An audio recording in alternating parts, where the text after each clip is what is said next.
Es pequeño, es barato, es bonito, es el mejor coche eléctrico que te puedes comprar de entre los urbanos, de entre los relativamente económicos. Bueno, pues he pasado una semana con él y creo, de verdad, creo con certeza que te voy a sacar de dudas por completo, porque te voy a decir todo lo bueno, todo lo mejorable, todos los detalles sobre este coche.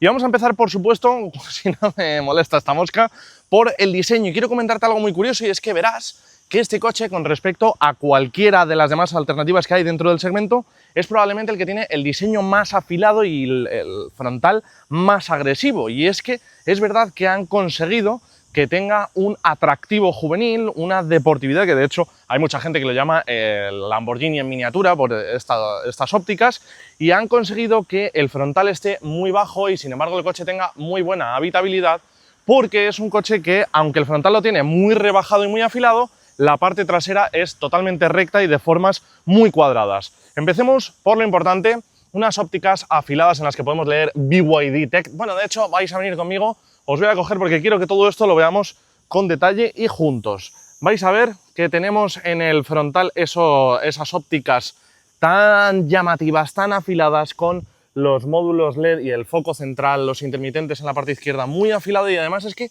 no solo es que el faro sea afilado, sino que también tenemos incluso, mira, os voy a sacar de hecho de aquí para que vayamos más cómodos.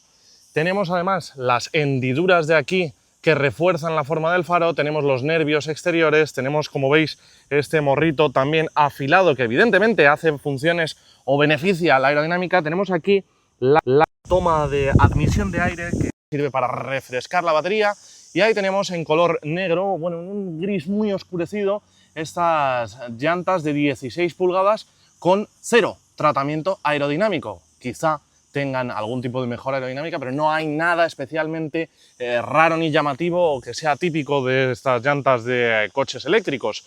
Como veis, mucha musculatura, mucho detalle estético. De hecho, os diré que este coche en realidad tiene bastantes abultados los paragolpes delanteros y traseros, porque es uno de los cambios que se han hecho con respecto a la versión china.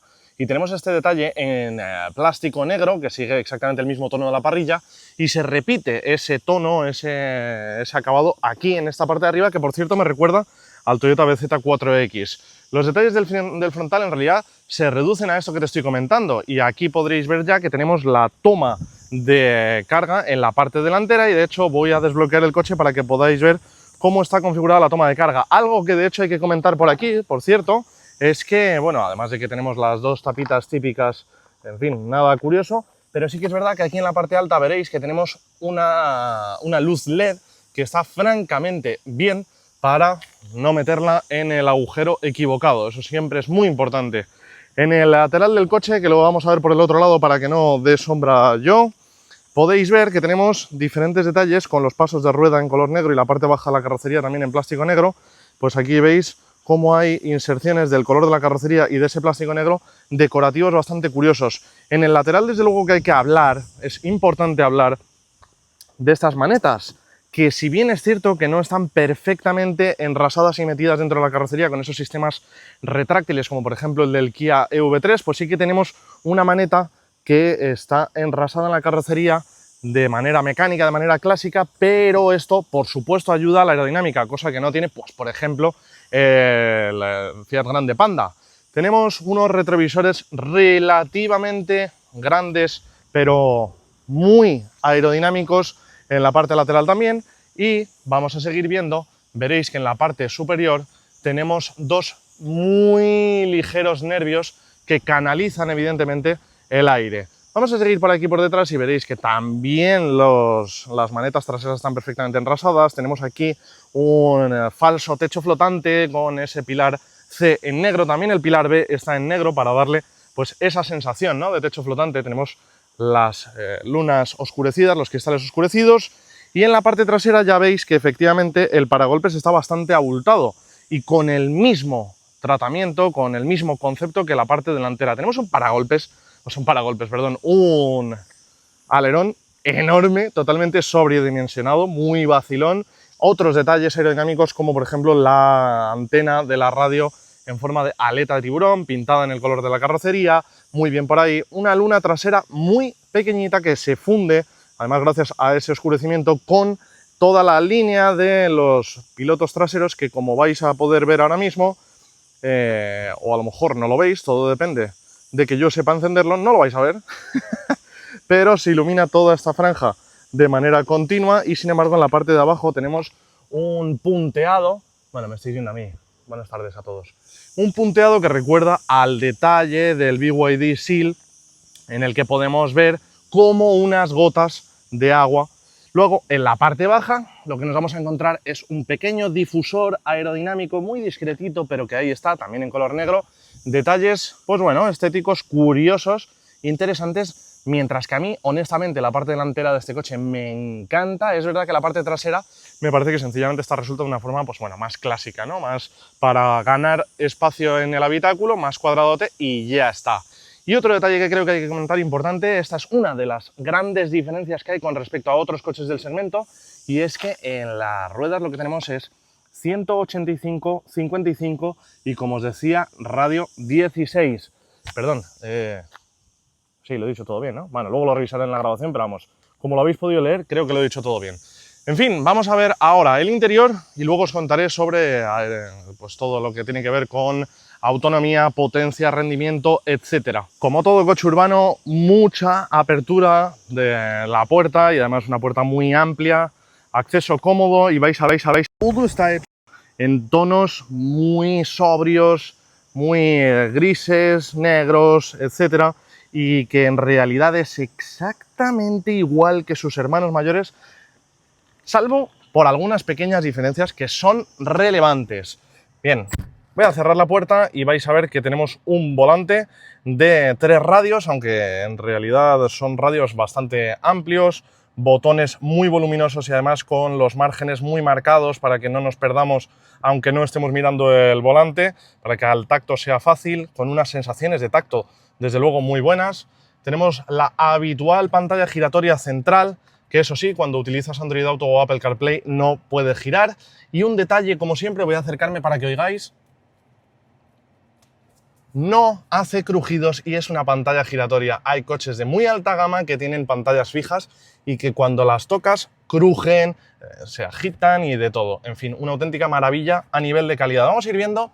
Aquí veis que tenemos formas elaboradas en la parte alta del salpicadero, que por cierto tiene bastante fondo, pero aquí lo que tenemos, aunque esté texturizado de una forma bastante chula, pues lo que tenemos es un plástico negro, sencillo, durete, bueno, material pensado para durar en el tiempo. Aquí tenemos un pequeño detalle como si fuera una línea de aluminio, que es plástico evidentemente, y recorre, como veréis, todo el salpicadero de un lado al otro.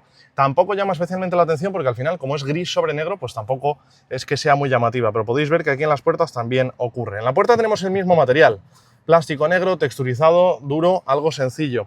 Y luego vais a ver que hay otro material de contraste y otro color de contraste que está en toda la parte central y también en las puertas. Esto es como si fuera algo parecido a neopreno, bastante suave, no blando, es más bien duro, pero es suave, es como si fuera neopreno y está hecho como si fuera el lomo de un delfín, exactamente igual que en el Dolphin. En este coche estamos hablando del Dolphin Surf.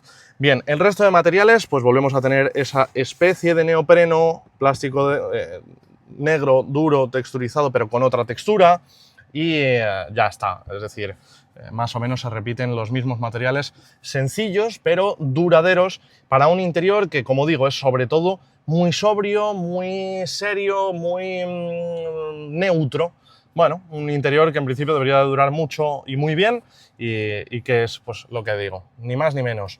Cuadro de instrumentos bastante chiquitito, pero es verdad que tiene un montón de información. De hecho, el aviso que estáis viendo es porque las ruedas delanteras con la presión un poquito baja. Tenemos la presión de los neumáticos, tenemos la temperatura de los neumáticos, los parciales por supuesto, el gasto de energía, la autonomía restante, la batería restante, en fin, la cantidad de información que muestra es realmente muchísima y yo sí que diré que, si bien es cierto que se lee de maravilla y se ve de maravilla, a mí personalmente la tipografía que han utilizado tan digital, tan tipo Casio, a mí personalmente no es la que más me gusta, pero bueno, funcional y muy bien, ni más ni menos. toda la información que quieras en todo momento y con buena legibilidad. Lo que sí que me ha llamado la atención, la verdad, es que, igual que digo que el interior está configurado como cualquier otro coche de BYD con las mismas calidades, es verdad que la pantalla central, la pantalla del sistema multimedia, tiene una resolución ciertamente algo limitada. No sé si lo podréis apreciar, pero es verdad que no tiene tantos píxeles como sus hermanos mayores y es verdad que está algo más limitado a nivel de calidad por esa resolución más baja. Si bajamos por aquí vais a ver que tenemos unos botones tipo ruletilla, algo bastante simpático porque estos botones hacen un medio giro bastante, bueno, curioso, y aquí tenemos pues el selector de marcha, el selector de modos de conducción, el modo para zonas en las que no tengamos tanta tracción, como barro o como nieve, cosa que está muy bien. Bueno, y todos estos controles. Tema muy importante, muy importante. En este coche no tenemos climatizador. Tenemos un sistema de aire acondicionado que podemos controlar desde aquí, desde la pantalla, en diferentes zonas. Tenemos en esta versión, en los asientos delanteros, calefacción, y sí que es verdad que, aunque sea un aire acondicionado, es verdad que funciona perfectamente y bueno, sería mejor tener climatizador, por supuesto, pero tenemos aire acondicionado. Y sí que es verdad que se agradecería, en vez de tener todos los controles aquí en la pantalla, tener los reguladores aquí en estos botones, sobre todo cuando tenemos, por ejemplo, la posibilidad de activar y desactivar el aire acondicionado y la ventilación desde aquí. Estaría muy bien poder controlar la temperatura también desde aquí. Lo que sí que tenemos es una ruleta infinita para el control del volumen, que está muy bien ubicada aquí al lado del copiloto. Luego, si seguimos por aquí, tenemos una gran base en la que podemos poner a cargar nuestro teléfono inteligente. Es verdad que me gusta cómo está ubicada porque si llevas, por ejemplo, aquí el GPS, tiene una muy buena visibilidad, para el copiloto también tiene una muy buena visibilidad, pero sí que es verdad que tal y como está ubicada te puede dar reflejos durante la conducción. Yo personalmente en mi coche tengo carga inalámbrica y no la utilizo, yo soy de utilizar carga por cable, y para eso tenemos justo debajo una toma USB tipo C, otra toma USB tipo A de las convencionales y un cargador o una toma de carga de 12 voltios que da, por cierto, 120 vatios. Y debajo de esta consola flotante tenemos todo este gran hueco portaobjetos para poder dejar lo que nos haga falta llevar aquí.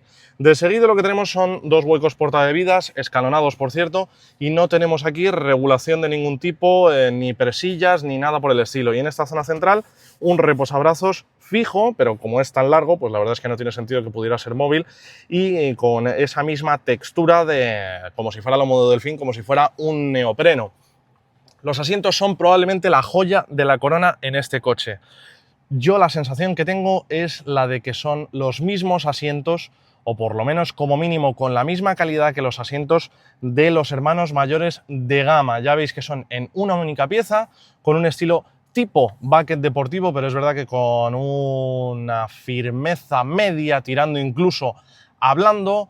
Son unos asientos muy cómodos, muy poca sujeción lateral, evidentemente no hace falta nada más en este coche, con la combinación de este cuero microforado y esta textura que es muy parecida a ese material tipo que tenemos en zonas como esta. Los asientos son una auténtica delicia, por cierto, con ajustes eléctricos en esta versión del coche y, por cierto, con anclaje ISOFIX incluso en la plaza delantera en esta versión.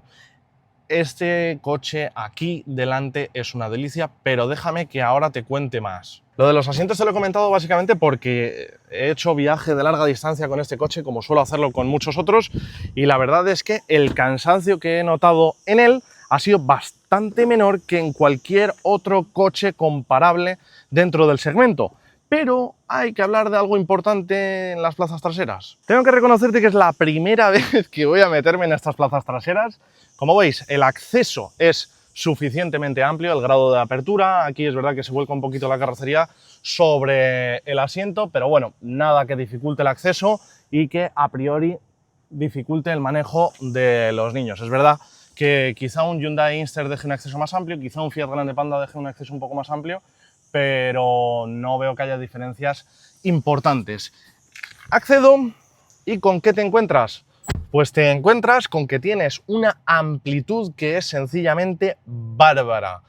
Al final han elegido configurar este coche con 4 plazas para nuestro mercado, priorizando el que sea un coche con una plaza menos, pero mucho más amplio y mucho más cómodo. Bueno, al final elección de marca, pero es verdad que hay a un público que han dejado fuera, como a mí. Ya sabéis que esta podría haber sido una de mis opciones de compra, pero tenía la condición de necesitar 5 plazas.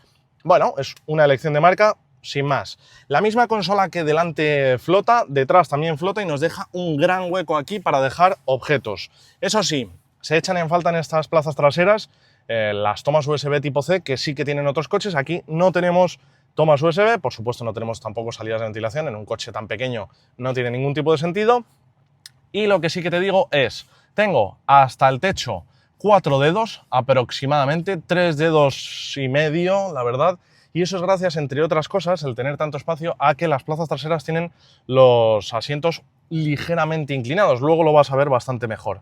Tenemos un gran reposabrazos muy cómodo, estoy muy ancho de hombros, por eso de que no tenemos una plaza central, y además se nota muchísimo la forma del asiento, que está hecha para recoger a una persona, es decir, está hecha muy a la forma de la espalda y demás. Las calidades que tenemos en la puerta trasera son exactamente las mismas que en las plazas delanteras. Aquí tenemos para las rodillas más de 6 dedos, en la parte inferior tengo muchísimo hueco para los pies y además los puedo meter debajo del asiento delantero para estirar un poquito más las piernas. Tenemos un sencillo revistero, me queda el asiento como muy por delante de mí, y es verdad que como han hecho la parte de la cabeza más estrecha, tengo la sensación de estar menos encerrado, tengo más sensación de amplitud. Eso sí, la línea de cintura del coche es bastante alta y entonces es verdad que la puerta me llega por encima del hombro, entonces sí que es verdad que aquí hace como un recogimiento más marcado, tengo menos acristalamiento alrededor de mí.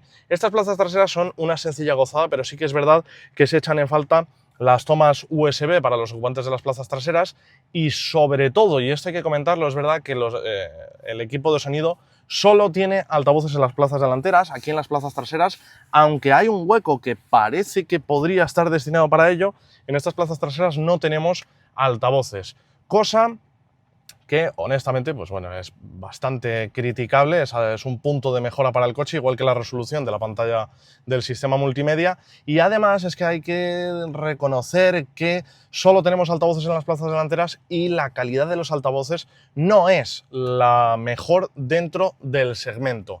En las plazas traseras tenemos estos reposacabezas en formato tipo coma, cosa que está muy bien porque podemos recogerlos y que no nos molesten para la visibilidad trasera desde el puesto de conducción. En fin, es una elección de marca, como digo, el haber dejado aquí solo 2 plazas homologadas, pero sí que es verdad que aunque a mí me ha dejado fuera de poder comprar este coche, es verdad que es lo más lógico. Es un coche a fin de cuentas bastante pequeño y contar con 4 plazas pues hace que sea mucho más espacioso para esos 4 ocupantes. Por cierto, tanto en uno de los pilares B como en el otro tenemos unos ganchitos fijos, y en este coche una cosa que me gusta muchísimo es que tenemos 3 asideros en el puesto del copiloto y en las 2 plazas traseras, porque yo lo he dicho muchas veces, no sé por qué, pero a mí me gusta ir como Tarzán aquí agarrándome al asidero. Bueno, vamos a ver ahora las plazas traseras y luego os voy a contar mucho más sobre conducción, autonomía, potencia, etc. Nos vamos ahora al maletero, y esto ya lo comenté durante la presentación oficial del modelo. Mirad, aunque el hueco del pulsador es muy amplio, el botón es algo pequeño. Bueno, al final te acostumbras. Como veis, tenemos los asientos traseros en 2 banquetas, 50-50, con el acceso además para poder abatirlos muy fácil aquí en los 2 extremos. Y como os decía, veréis aquí que hace una forma de triángulo detrás, ¿no? Hace un claro triángulo porque estos asientos están algo echados hacia atrás, precisamente para beneficiar el espacio de las 2 plazas traseras. Habría sido de agradecer probablemente el que, como el Hyundai Inster, estas plazas pues se pudieran regular en la inclinación para así poder aprovechar quizá un poquito más el maletero, porque tenemos, por cierto, un maletero de 308 litros de capacidad. No es un maletero excesivamente grande, eso sí, tenemos cosas como los ganchitos, además con una muy buena calidad en los 4 extremos. De verdad, de los mejores ganchitos que yo he visto en coches de este tipo.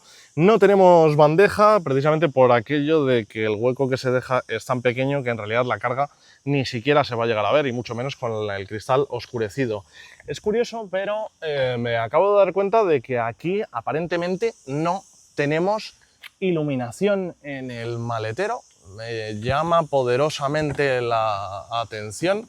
La verdad es que es algo de lo que yo no me había dado cuenta hasta ahora. Lo que sí que tenemos es el suelo muy bien tapizado,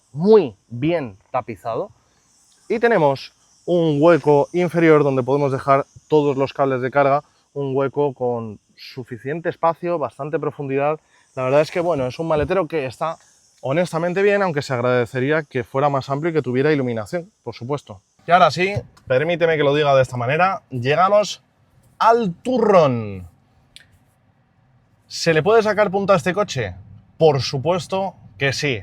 Creo que hay dos puntos de mejora clave, que es quizá donde se han pasado recortando en costes o en gastos, y es la pantalla central del sistema multimedia y es en el sistema de sonido, también en el hecho de que tenga aire acondicionado en lugar de climatizador. Quizás esos son los tres puntos de mejora con los que, si hubiera en un futuro un restyling, bordarían el producto. Ahora vamos a hablar de la parte más técnica y más de sustancia para mi gusto. Estamos hablando de un coche, mide solo 3,99 metros de largo, entra dentro del segmento B, a competir con opciones como el Hyundai Inster, como el Fiat Grande Panda, el Citroën C3, bla, bla, bla. Cada vez hay más modelos, cada vez está el segmento más competido y la verdad es que tenemos opciones francamente interesantes. Este coche tiene una diferencia enorme con respecto a cualquier otro. ¿Cuál es? Por un lado, estamos hablando de un fabricante que no solo es fabricante de automóviles, sino que es fabricante de baterías. Estamos hablando de BYD, estamos hablando del segundo fabricante a nivel mundial de baterías para coches eléctricos y además con mucho demostrado en su camino. Son un auténtico referente en las baterías LFP, que es en las que están especializadas, y dan unos niveles de seguridad, de rendimiento, durabilidad, fiabilidad, etcétera, que no dan ningún otro fabricante. Eso, por supuesto, es importante porque en un coche eléctrico la parte crítica, desde luego, aunque no es la única, pero la parte crítica es la batería. Bien, hay otro punto clave en el que se diferencia de cualquier otro coche del segmento.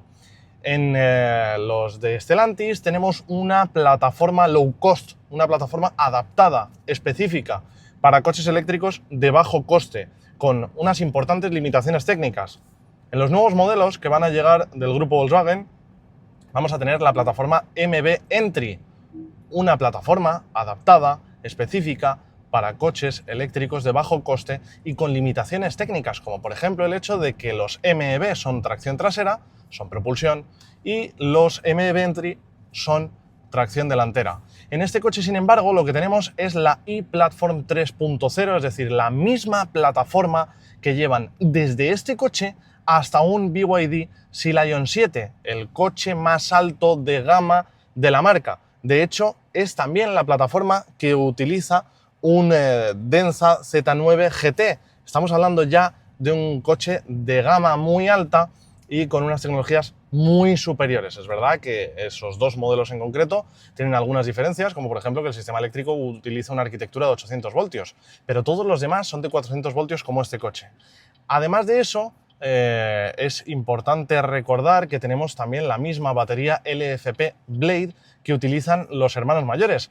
Eso sí, en este coche y en esta configuración, que estamos en la versión más alta de gama, tenemos la batería LFP Blade con una capacidad nominal de 46 kWh, es decir, una batería más pequeña, como es lógico, y eso sí, con una capacidad útil de un poquito menos, 43,2 kWh. Probablemente os hayáis dado cuenta, los más observadores, los que vais más al dato técnico de cada coche, que este coche eléctrico tiene una diferencia más amplia entre la capacidad nominal y la capacidad útil. ¿Por qué?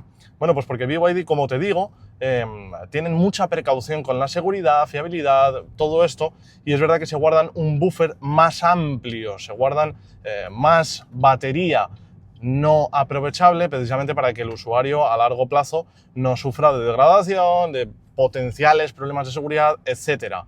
Bien por BYD.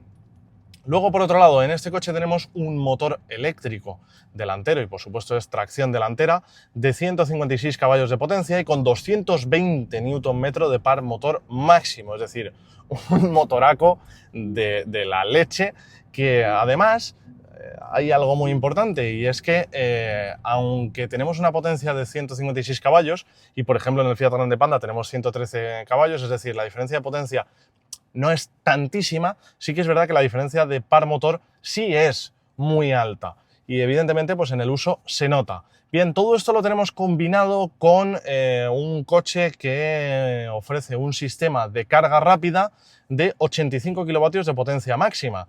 Mi sorpresa, ¿cuál ha sido? Y te invito a que veas el otro vídeo que tengo en el canal de este coche con el que viajo con él para que veas con mucha más profundidad de detalle toda la información sobre autonomía, potencia de carga, curva de carga, etc. Ahí sale todo muchísimo más detallado en estos apartados. Pero es curioso porque mientras que en el Fiat Grande Panda, por ejemplo, tenemos una potencia máxima de carga declarada de 100 kilovatios y en este coche de 85, luego el rendimiento real en carga es mejor en este coche porque en el Fiat Grande Panda nunca, jamás en la vida llegamos a los 100 kilovatios y en este coche no solo es que lleguemos a los 85 kilovatios, sino que de hecho se superan. Y yo mismo, cargando al 16%, es decir, que tampoco lo he apurado demasiado, he llegado al 87%.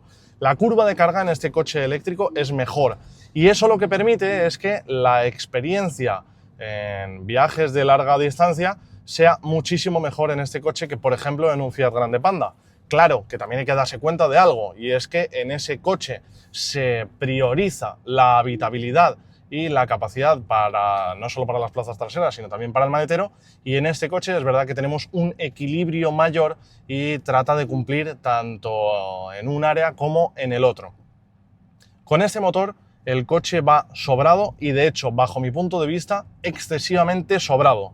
Cuando hice ese viaje de larga distancia, hablé, por ejemplo, de las bondades de este asiento. Yo dentro del segmento creo que es el mejor asiento que he probado con, además, una amplia diferencia. Y eso también favorece que sea un coche realmente muy bueno y muy recomendable para poder hacer viajes de larga distancia. Digo que va muy sobrado de potencia porque es verdad que es un coche relativamente estrecho en relación a lo alto que es decir, es un poquito vertical, quizá no de una manera tan acusada como en el Hyundai Inster, pero sí que es verdad que se nota un coche estrecho y alto. Entonces la dinámica de conducción hace que un motor de 156 caballos se sienta excesivamente potente, sobre todo cuando tenemos unas ruedas de 185 de ancho. En el Fiat Grande Panda no tenemos unas prestaciones tan elevadas, pero sí que es verdad que es un coche algo más ancho, se siente más aplomado, más estable en curva a altas velocidades, y no estoy hablando de altas velocidades como correr, sino sencillamente como circular por la autopista a ritmo de autopista. Y en este coche es verdad que tenemos unas ruedas muy estrechitas que tampoco ayudan a que esos 156 caballos se transmitan como deberían transmitirse o como deberían de comunicarse con el asfalto. A lo que voy sencillamente, para que nos entendamos, es a que son unas ruedas muy estrechas, es un coche muy estrecho como para 156 caballos de potencia, y es verdad que vamos sobradísimos de aceleración, sobradísimos de velocidad, sobradísimos de recuperaciones, pero incluso en el uso urbano, cuando tú le metes un pisotón, el coche tiene demasiada potencia y tiende mucho a patinar, cosa que no es en absoluto peligrosa, pero sí que da una sensación un poco incómoda y sí que, sobre todo, provoca un desgaste en los neumáticos delanteros que es absolutamente innecesario. Entonces, yo personalmente, la versión que creo que me compraría de este coche es la intermedia, es decir, batería de mayor capacidad de almacenamiento energético, pero con el motor de 88 caballos. Y creo que lo idóneo en este coche habría sido una versión precisamente entre esas dos, en vez de con 88, en vez de con 156 caballos, quizá una versión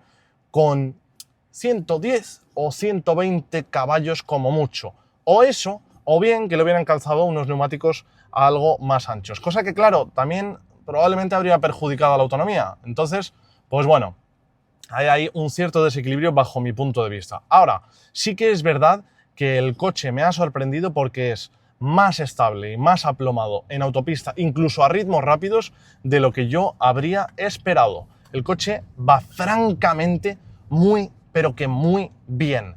Y luego en las sensaciones en la conducción, lo que sí que es verdad es que mucha gente critica de BYD y sé que nos acabarán haciendo caso, estoy seguro, porque lo dicen muchos de sus propios clientes y se viene pidiendo. Es verdad que el sistema de frenada regenerativa no es tan presente y tan intenso como en otros coches. Quizá no sería necesario llegar a un one pedal puro y duro, pero sí que es verdad que la retención del coche por parte de la frenada regenerativa no es tan intensa como quizá nos gusta a la mayor parte de los conductores de coche eléctrico.